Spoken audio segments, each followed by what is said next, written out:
Hello. I got both assemblies together, and the other hub is torqued at 158, and this is set at 125 right now. It's tricky trying to get this to stay in there.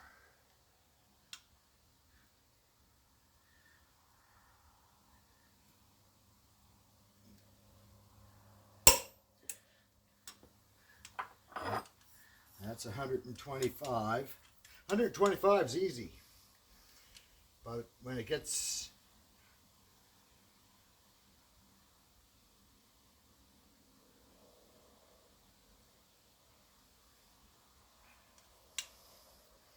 $158, it makes quite a click.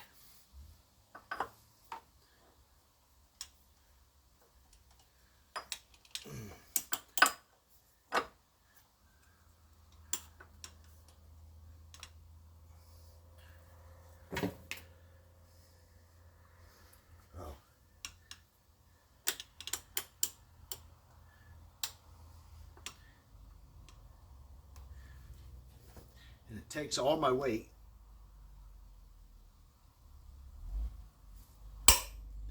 There, 158.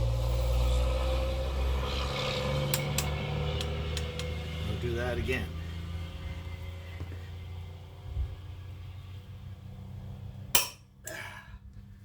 There, torqued 158.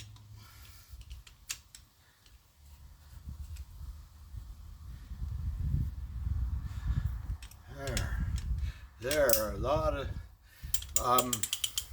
my stress level just went from 200 down to 2, so I'm happy now. Anyway, it handled being torqued at 158.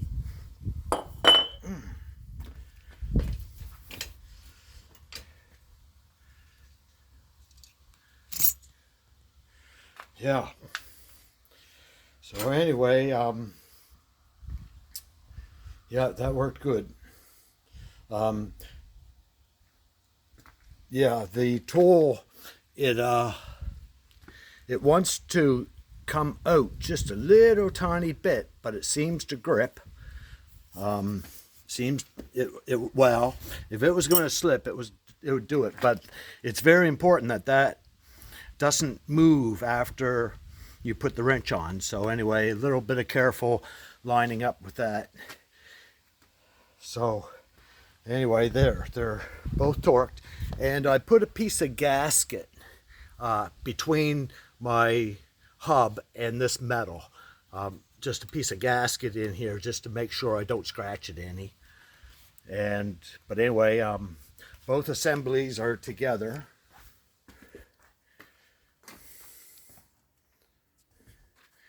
Here's the other one.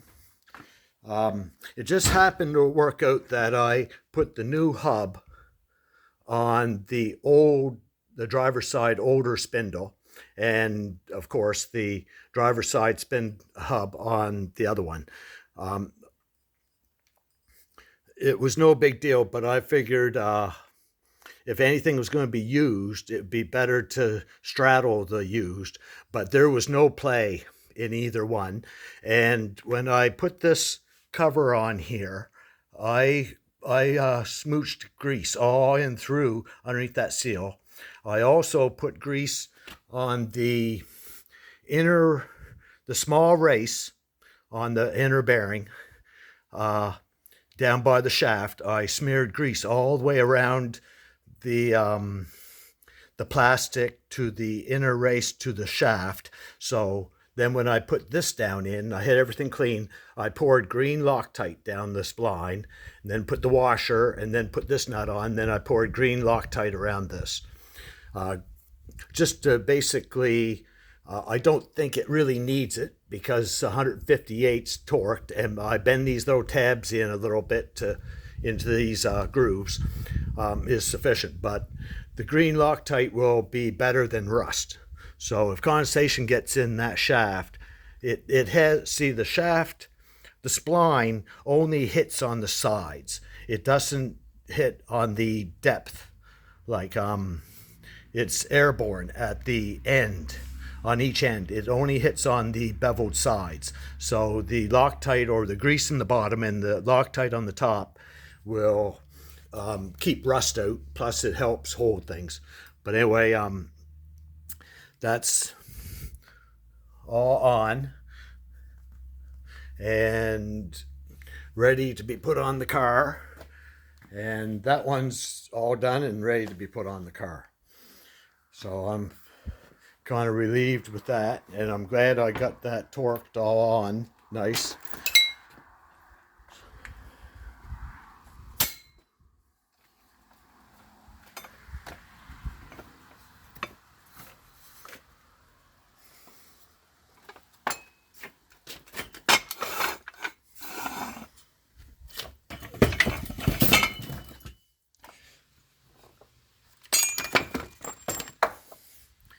Yeah, there we go. So anyway, that, yeah, good enough.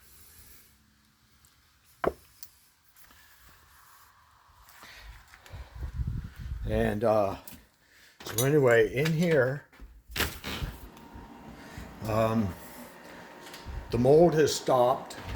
It's 80 degrees in here, and it's nice and refresh. And this thing is running at 42% humidity. So I got that licked, and there's no mold coming out anywhere on my interior. I still plan on going over it a little bit with at least some soap and some more better conditioner for the leather. I got Armor All on it, but anyway, it is holding, and it feels good in here. All very dry. But I turned this thing yesterday. I turned it off turbo, just on continuous whatever, and that slowed the motor down. But I see it's at 44, and it's warm in here, but not muggy. Like, anyway, that's all good. I'll have to take that thing down and put it in the basement here for the next day, now that I got that. Now that I'm pretty grubby and dirty. So anyway, that's excellent. Good. Yeah, my pile of junk. Anyway, that's, I can assemble things. Now, where I did not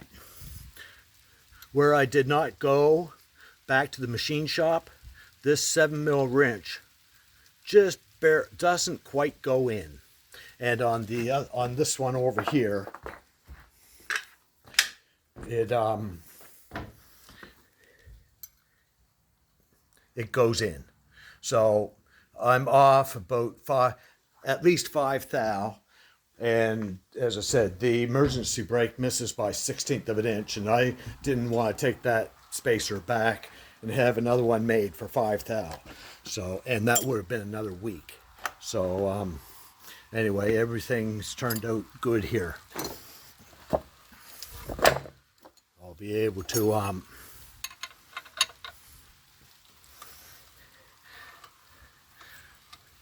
put the car back together.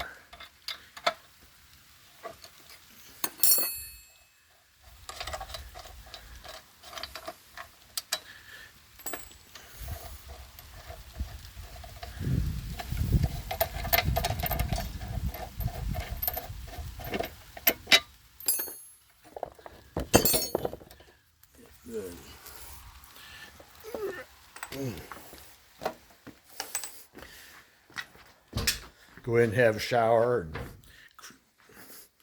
a couple cups of coffee. Anyway, there we go. All ready for the car. So thanks very much, and I'll get back to you guys on the next little bit I do. See ya.